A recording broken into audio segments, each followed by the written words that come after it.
Hello everyone and welcome to our Tech Tuesday tutorials number 135. Today we cover QR code basics as well as share some tips and tricks for creating and using them. The QR code, short for Quick Reference Code, has been around for several years, but still hasn't been adopted as much as I think they should. Many people still don't know what to do with these curious square graphics, and many more don't know how to create them or even why they should.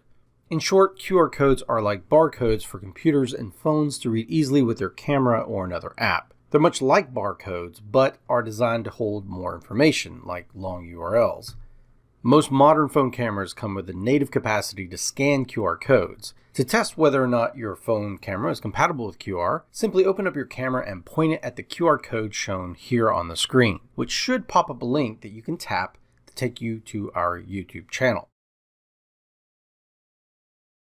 If it didn't work for you, your native camera may not have the technology built in, but don't worry, just go to your app store and search for the QR or barcode scanner. Basically, any Android that is running today or iOS after iPhone 5 should be able to do this. Okay, so using them is easy and much easier than typing in long URLs. That's the real strength here. If you ever need to push out a URL to people, particularly if it's printed or it's in a presentation, it's visual, and you don't want students or your viewers to have to type in something manually, you might want to use a QR code. Some ideas here for study guides, pictures, links to videos, and so on. So how do you make QR codes? Well, you could use a website like GoQRMe, which will actually then create URLs based off of any kind of text you put in here. So if I put it on our YouTube channel here, you'll notice it generates the QR code in just a few seconds. And then I can go in here and download this or even get the embed code if I need to. Once you choose download, you can choose all number of sizes and the file and get that there. But another way to get it is actually just to use Chrome. So if you're on a web page and you'd like to get the QR code for that web page, on any page, you can simply right click and choose create QR code for this page. Now, if you're on a Google document where right clicking does some weird things, you can just go up to the address bar and you'll see a little QR code icon at the top in the address bar. Click on that and it'll generate the QR code for you. It even features Chrome's cute little dinosaur in the QR code. Now, one drawback to QR codes is that they're fairly static. The graphic is very specific, just like any URL would be. So if you decide to use it on another page or a document, you have to reprint the codes, reprint the handouts and everything else. So sometimes it's better to use a QR code for a shortened URL that then redirects to your actual final location, as long as you're able to alter that shortened URL.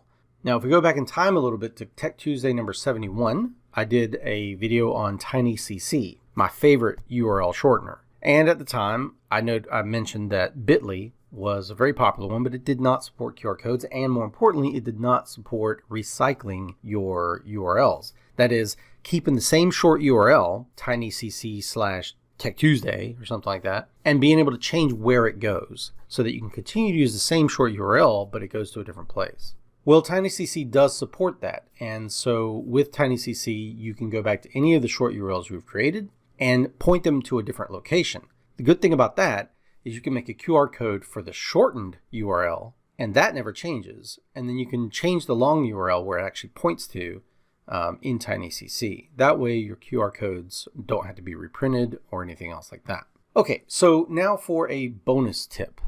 How many times have you gone to someone's house and you wanted to connect to their Wi-Fi only to have to put in the first 24 digits of pi or something equally arcane? What if you wanted to have a decent Wi-Fi password, but you don't want to have to inconvenience your guests or maybe even your students at your school?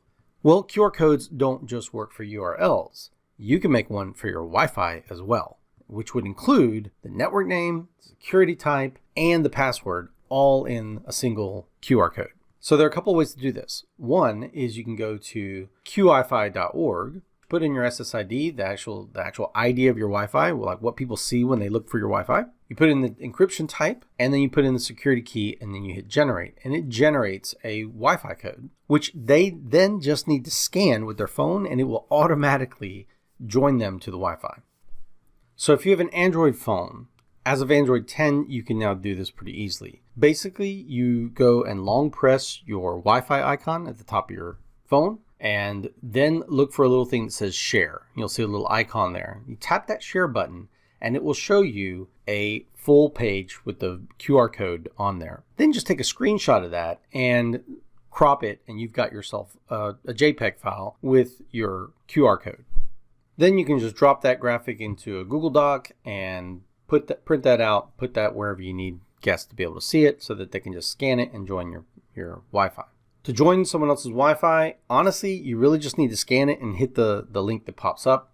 But if you want to go the long way, you can actually go to your Wi-Fi settings, choose add a network, click on the little QR code icon there, and then join that way. But trust me, just scanning the QR code itself will automatically join them into your network. This is particularly helpful in media centers or schools or universities where you have a guest Wi-Fi network. You want to have a reasonable security code for that, but you don't want to inconvenience everybody and make them go through a lot of hassle to try to join your network. This allows people who are there physically in the presence to be able to join pretty easily. Alright, so I hope you all enjoyed this video, and I hope you found it useful. And if you did, go ahead and click that like button. Heck, why not support us and click that subscribe button?